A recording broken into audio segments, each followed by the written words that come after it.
Alright, so I'm making another cheese video. I'm going to do something a little bit different. And I found an agar that might be in a recycling container. Alright, sorry for the little shadow that cast over here. So I'm going to make this as quick as possible. Here's all you do. Get yourself some agar. Agar, it's a vegan gelatin from red algae. I'm going to show you something else about red algae as well. And when I first started doing this a few months ago, not even a few months ago, maybe 2 to 3, and I couldn't find anything where it wasn't in this foil type package. Now I found one that's in a recycling. Hopefully it's in a number 1 or number 2 plastic, because almost everywhere, especially my places, but almost everywhere, they have stopped taking 3, 4, 5, 6, and 7 plastics. They only take number 1s and number 2s, glass and cans and corrugated cardboard. They don't take any waxed cardboard for the last 2.5 years by my places up here. And if you do your research, you'll find out that that's almost everywhere now. Even stuff like junk mail, magazines, pizza boxes, snack boxes, cookie boxes, stuff like that. They don't do it. And by the way, I am a vegan, non-GMO, organic, best of my ability, recycling to the best I can. Everybody needs to do their part, 1 meal a day, and I grow my own food and stuff like that. So I'll probably try to show you all of that. Just want you to see this quick cheese video. So you get yourself a blender, just a regular blender over there.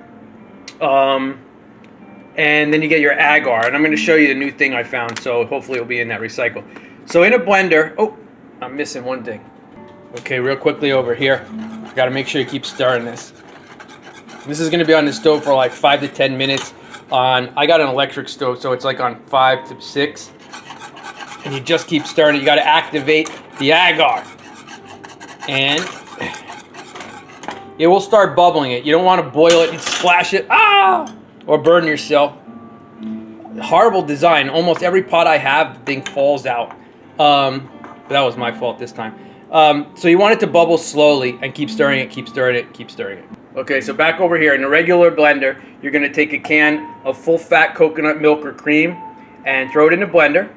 You're going to take half a cup of warm water, throw it in the blender.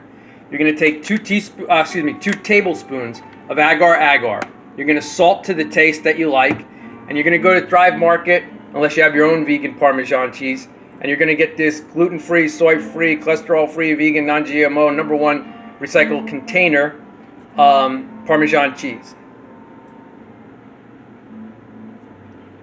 And take 2. Here it goes. Tastes just like the real thing, like dairy that I used to eat years ago. It tastes just like that. So you're going to do 3 tablespoons. 2 tablespoons salt to taste, 3 tablespoons, 1 can, all in the blender, half cup warm water, and blend it till it's really, really smooth. I'm going to do roasted red bell peppers in 1 because that's one of my favorite. And I think I'm going to go get some basil, fresh basil from my house as well.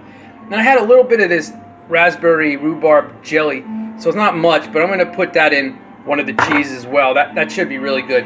This comes out like a provolone wet mozzarella type texture and feel with that Parmesan mozzarella type flavor. I think it smooths out because of the coconut cream. If you don't like coconut, don't worry, I don't either. It doesn't taste like that. It tastes like vanilla that has no sugar sweetener in it. That's what it tastes like to me. I don't like coconut meat flavor. Alright, so back over here, you see it's going like that. You just keep stirring. You see it thickening up. Just want to activate it for at least 5 minutes. You can go a little longer. I wouldn't go more than like 8 to 10 at tops. Yeah. And then what you do is once this is done, you pull it off the stove. You continue to stir it. Let it go down. Let it cool down a bit, but keep stirring it. I have molds over here that I originally bought. They're around 1 inch deep, maybe 3 inches by 2.5, something like that. The recipe actually almost works perfect with just a little extra. These were bought for other reasons. They're silicone. I can pour it in hot if I want, but I'd rather it to cool down. Then they're on this board, go in the fridge, and within 30 minutes, not only will it be solidified, but it will be chilled, and you can use the cheese right away. That's another cool thing about this. And then let me show you about the other thing about red algae. So I've been doing this for years. I smash them up in a plastic bag. I put them in that little coffee maker. I put them in a glass jar, and I put it in the fridge. So there's the red algae. I think it's 2 different kinds. It's really hard to get this to show because of how little it is in the bold text. So if it doesn't, you can go online and check it out. Anyway, it's fruits and vegetables, and then the red algae. Now, the thing about the algae with this calcium, which is where most of the calcium comes, and there's D, let's see what it says, D, I think magnesium, sodium, K maybe is in there. It's hard for me to see. Yeah, K is in there, some other things. But the red algae has a structure, a crystalline structure, that is a lot more geometric, I guess you can say, and digests in the body a lot easier than cow's milk, which you shouldn't have anyway, or calcium minerals from rocks and stuff like that. It's a easier absorption and breaks down a lot easier. All right, stir. All right, I'm gonna put this video on pause for now, do what I got to do with this, and then I'll be back with you because I want to keep it short so I can show you everything else. All right, so here's a new one I found. This is on Vitacost.com. That's what this is called. Vitacost.com. So they have this one for like $12.50, and then they have 2 ounces, I think it is, for half the price. Go with the 5 ounces because I have a 4-ounce bag that I just showed you, and I'm not 100%, but I think I did 2 desserts with it in the same molds, and then 4th cheese. This might be the 5th cheese, and it looks like I can get 1 more out of it. So let's say I've done 7 recipes with it, 2 desserts and 4 cheeses or 5 cheeses, and it looks like I can get 1 more out of it. So 5 ounces will get you even more, and that's a pretty good price because I paid like $22 for mine. And I don't know if it's a recyclable container yet until I get it, but I'm hoping it's a number 1 or 2, and I think it is, by judging by the thickness it looks and the way it's shaped. Looks like some of the other products that I have that are recyclable, so that will be good. All right, so I cut some up like that. I'm going to lay some cheese in there, pour some of the pepper, lay some cheese, pour some of the pepper, and fill it up. Then I'm going to try this one with whatever raspberry is left, if I can do it. Not much in there, but should taste really good. Then I'm leaving 2 plain for pizzas. Stuff melts really good, so cut it thin for pizza, whether long ways or short. I cut them short ways. Sometimes if you just press it down a little bit after it's baked in the oven, your pizza, you'll see it smush and ooze. Cut it thin though. Salads, wraps, tortillas, burritos, whatever you want to make with it. Alright, so that's it. It's going to go in the refrigerator right on this board. 30 minutes, that's it. I mean, you can do it. I'm just going to do it probably quicker than that to show you that it can pop out. And then there was a little bit left, so I threw it in one of these guys. I'll throw that in the fridge. And when if you do it in one of these, just go around the edges with a knife and then flip it over and it'll pop out. Really, really simple and easy. That's it. That's how fast and easy it is. And you can put whatever you want. I've done black cherries, dark cherries. I've done basil. Oh, I forgot to get the basil. I've done basil, parsley, all kinds of cool things. You can do whatever you want. You can put nuts in it, whatever you want. All right, real quickly. I have a 2-bedroom apartment, 2nd floor. So whatever you have, a home, an apartment, you can do this in. This is exactly a year that I've been doing this, and I'm getting a little bit better at it. And if you have a home, you can do it in a basement, a garage, whatever you want. I have 3 of these in each of the bedroom, and this is the living room. So there's different lettuces and spinaches starting down there and radishes down there. They're a little bit difficult. I'm not sure why. I called the company of the seeds and everything, and they say it could be because it's too warm or something, but they're on the bottom shelf. I keep it cool with cool water when I water it. And let me just lower this a little bit. And twice they came out great, and the other 3 or 4 times they didn't. So I'll just show you real quickly. It could be the soil, it could be warmth, I don't know, I don't think it is. These aren't coming up yet. Here's see now they're supposed to be lettuces, right? But they're looking like they're growing like plants, straight up in the air. Straight up in the air. Even the radishes sometimes are doing this to me. Usually the radishes are a lot easier than this though.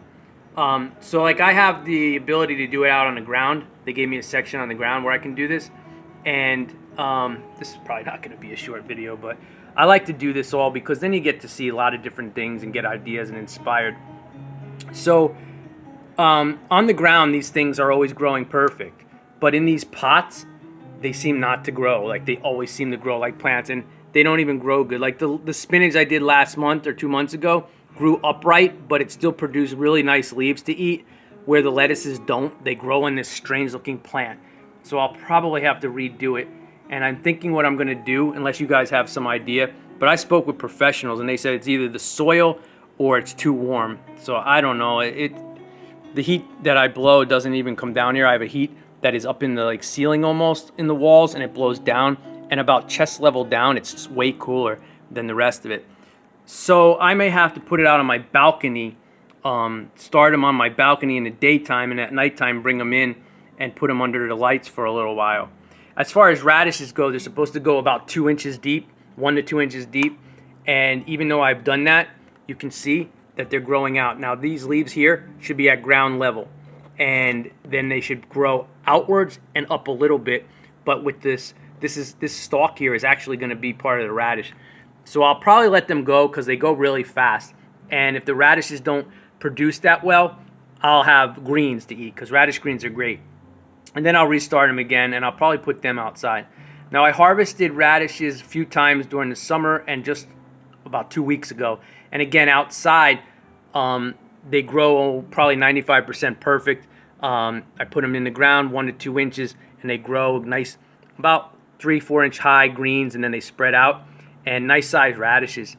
And again, it must be something to do with the pots, the soil, the pH, something, I don't know. But you can grow it, and just don't let this disappoint you. Some people even are doing hydroponics, is that how they call it?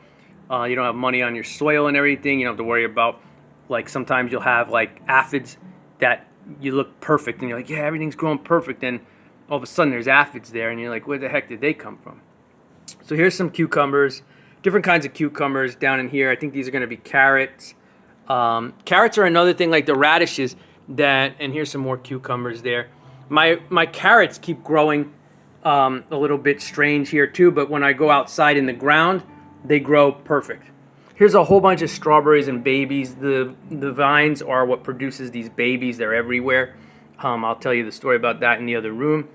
Some herbs, some raspberries, some wild mint that I had for years, social garlic, celeries, some parsleys. There's a sage in the back there that's growing, basil that's been cut a few times, green onions that's been cut a few times, some dill. And then I reused this pot and soil, and the dill's been growing and everything, and all of a sudden these flowers are popping up. So after all these months, wildflowers are going to be in there too. So, oh well, I'll have some flowers. There's some, what's that stuff called? Rosemary, some more strawberries, some more parsley. Real briefly here, these are shelves you can get at Walmart online. 3 feet, 16 inches, 6 feet high, 5 adjustable shelves. It's like $63 for the shelves. They're excellent. They're stainless steel coated.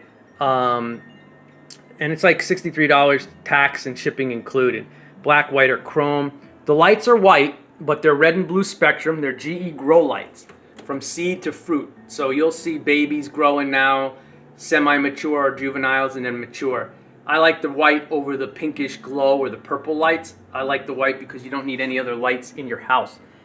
They're anywhere from $30 to $40. I have gotten them at $40, $38, and $30.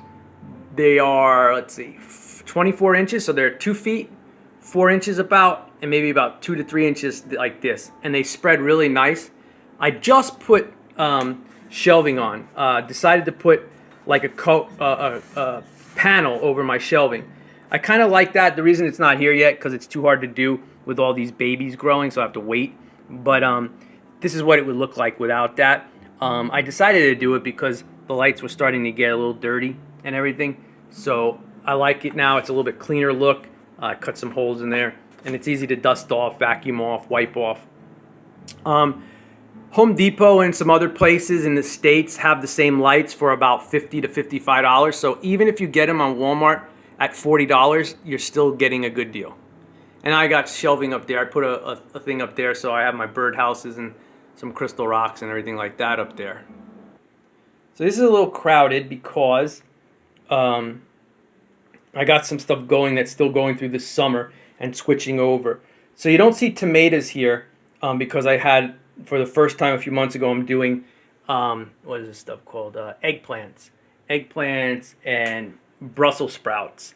I even cut some of the Brussels sprouts down. And although they're not growing well, this first time doing this, they grew back. You can eat the leaves, by the way. So I ate all the leaves, and now they're growing back. But these guys are just stopped. They just sort of like stunted. I don't know if it's because of the aphid problem I had, and then they just started to stunt their growth. So I'm letting them go, although this one looks like it might be going again. So I might cut it down and see if they redo it again, because the leaves are really good to eat. Now, and then there's some more celery over there. The paneling I have 2 wood panels that I had left over. The rest of them are foam, in case you want to know. They're Elmer's like foam, I don't know what they're called, like foam boards. And I bought them, I think like 40 inches by 30 inches, and then I cut them, in case you're interested in that as well. And they're really solid and they work well. So I got peppers down there, and I got peppers here. And the story with the peppers and the tomatoes that you don't see, they are store-bought, non-GMO organic. You eat them, you use the seeds, you plant them, you grow them. After you grow your peppers, like these guys did, I cut them down a little bit. They regrew. This one only got 1 pepper and flower that was growing, but these guys over here have a few flowers and everything that are going, as long as the aphids don't happen. Again, I cleaned all the aphids off. I sprayed a little bit of neem down on the soil. I cleansed the plant, I did everything, and then all of a sudden they just show up. It's like almost like maybe they had eggs laid in the trunk or something, and then they hatch. I have no idea, but other than that, you can grow the peppers over and over, eat them, seed them, eat them, seed them. Roma tomato from the store, organic, non-GMO, you do the same. You eat them, throw the seeds in, and you grow your tomatoes. So here's the spinach I was telling you about in the other room. I had eaten the leaves off of them. There was another plant or two. And I'm letting these grow to stalk and see if they'll flower. And let's see. So this was a eggplant that I ate, and 3 or 4 of the eggplants got messed up by the tons of aphids. Like, I ate the one eggplant, then I cut it, and it's regrowing. As you can see here, these were all cut down, and now they're regrowing. So they, just like the pepper plants, they can be regrown. But just like the pepper plants, I cleaned it off, I brushed it off, I sprayed it off, and they look great. They look great. I never see them traveling. They just, boom, they're appearing. So let's see if I can show you. I brushed them off again, and so anyway, maybe you can see them. So they just appear, and it's almost like they are built into the leaf, although these leaves are brand new. But when the leaves unfold like this one, they just sort of be there. So I don't know what to say about that. Other than that, if you have white flies, that's more of an issue sometimes. And then there's celery. Celery takes a long time to grow. Everything you see is non-GMO organic seeds, or the from Walmart online, non-GMO organic.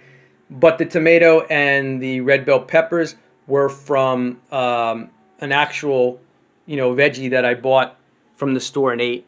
And then that one down there in the center, the little guy that's growing back, they were mini orange and yellow peppers, which I did the same from the store.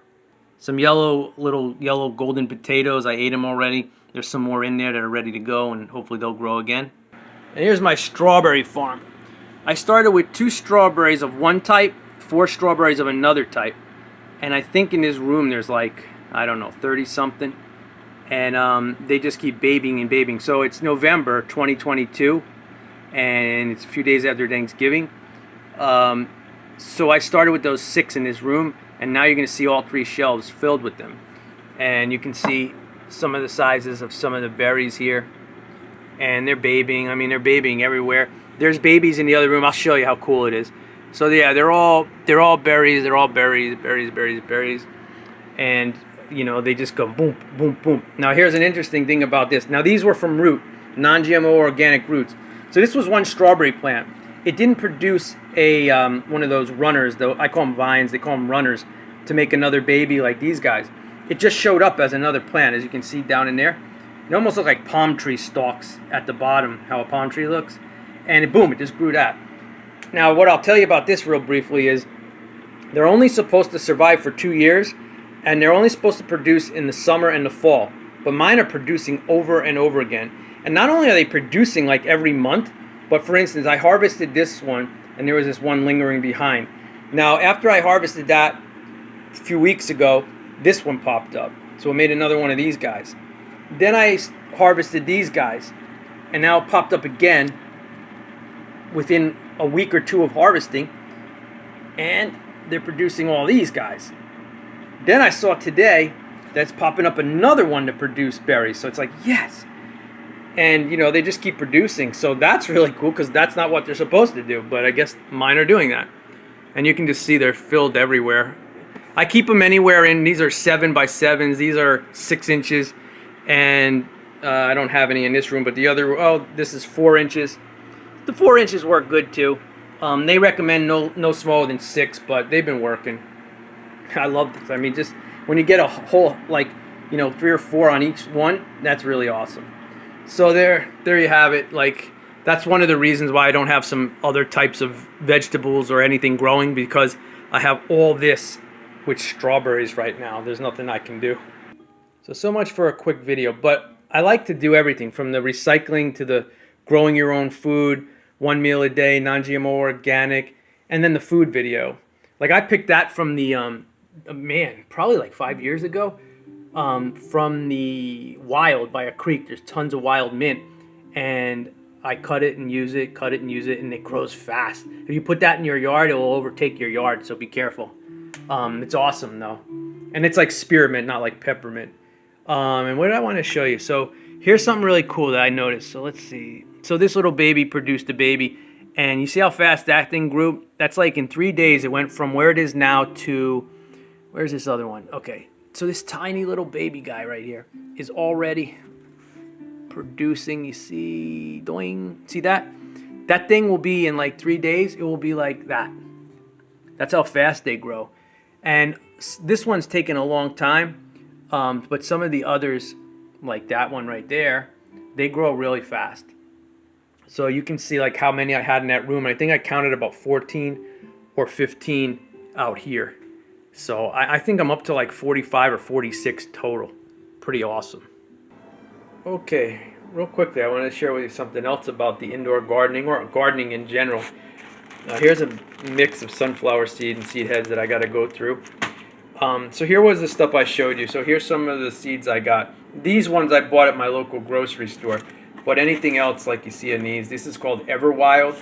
They're non-GMO, organic, you know, seeds, heirloom, all that kind of stuff. So these are all flower seeds. I have a ton of flowers because outside is, I made a garden down below, but inside is where I do most of my food, and some of the sunflowers. So what I wanted to share with you was that all these are seeds. So after you eat the food or the flowers or even some of the herbs and everything, they'll reseed. So here's sunflower mixed. Here's blanket flowers. There's just tons and tons of stuff. Wildflowers. I'm trying to get to show you something here. Hollyhocks, all kinds of flowers. Parsley. So here's parsley seeds. So I let one of the parsleys go to seeds outside, and you can see how many seeds it has. It's just tons. So when you buy these packets of seeds, well, it's different on food than flowers sometimes. So for instance, I don't know if it will show you, it will zoom in. So where does it say? 500 seeds. So usually you get anywhere from 200. On flowers, it's usually 100 to 300. Sometimes you get up there with 500. But with the food and the herbs, you're usually at 500, 1,000, or 2,000. So they'll last you a while. Give some to your neighbors or whatever. But as you just saw, you can get tons of seeds back. For instance, here, let me show you this. So remember I told you those little orange and yellow peppers? So they look really small, but they're dried up and shriveled now. You know, they're miniature, so they're about 3 to 4 inches, you know, orange and bell pepper. So that's them there. There's the eggplant seed that I ate. There's the seeds from the eggplants. So you can do all that. So that's another thing here. All these seeds, there's just tons and tons and tons and tons and tons and tons and tons. So you got like a seed bank, which is really, really cool. Real quickly, before I break out the cheese, it should be done soon. I said I eat 1 meal a day, so you eat as raw as you can. I did eat a little earlier. I had a canned soup that I mixed some of my couscous in with, and now I'm having this salad. So the lettuce is organic. The avocado is not, I don't think. The blueberries aren't. Wash everything off no matter what. Tomato isn't. The onion is. The cucumber. What, did I buy cucumbers that were organic or not? No, I didn't, because now I haven't bought organic cucumbers all year in a year. Well, not a year. Probably this summer. Last summer they weren't expensive. They wanted $4 for each cucumber. I've never seen it above $3, but even $3 for one cucumber is ridiculous. And since the you peel the cucumber, and I'm not the pesticide or anything would be on the outside, I'm not too worried about it because it's peeled and eat. But they were like $1.25 compared to $4, so that was ridiculous. And that's another reason you grow your own food. It's fun and awesome. I did have a few cucumbers this year on my own that I grew. What else is in there? I think that's it. That's all that's in there.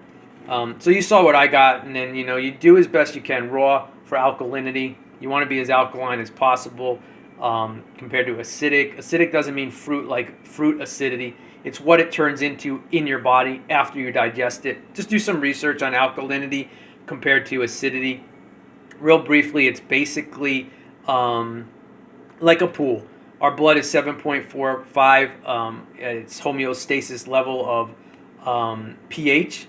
And, of course, it's going to dwindle and be a little bit different in different parts of the body.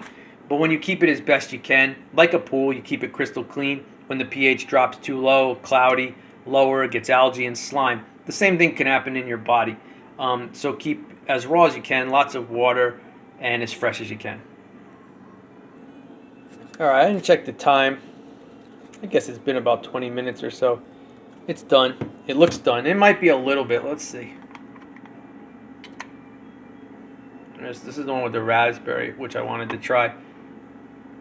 It's a little soft there, so if I cut it, it might not be completely done. But you know what? I'm going to cut it anyway. Let's see this one. This one's with the red bell peppers in it. See, that seems a little bit better. Maybe because the jelly is a little bit more liquidy, so that's why it's a little soft. So let me just show you how it cuts. Now I'm going to throw a couple of this on my salad, actually. Yeah, that's why it's soft, because it, the jelly, look at that. So a Parmesan raspberry. Oh yeah, it's good. That's really good. I might throw that on my salad with the blueberries. So there you go. That's how easy it is. And then to show you that again. Now I'll pop these out of my molds and put them in a larger Tupperware. And because they have like the fruit in it, and this one has the peppers in it, I would say 3 to 4 days. I have the regular ones will last longer, 5 to 7 days. All right, so that's it, and you can do whatever you want. I don't like peanuts or nuts other than a nut butter, so you may like to do some nuts in it or raspberry and nuts. That might go good. But that's how simple it is and how awesome it is. All right, hope you are inspired. Lots of love to you all. Bye bye.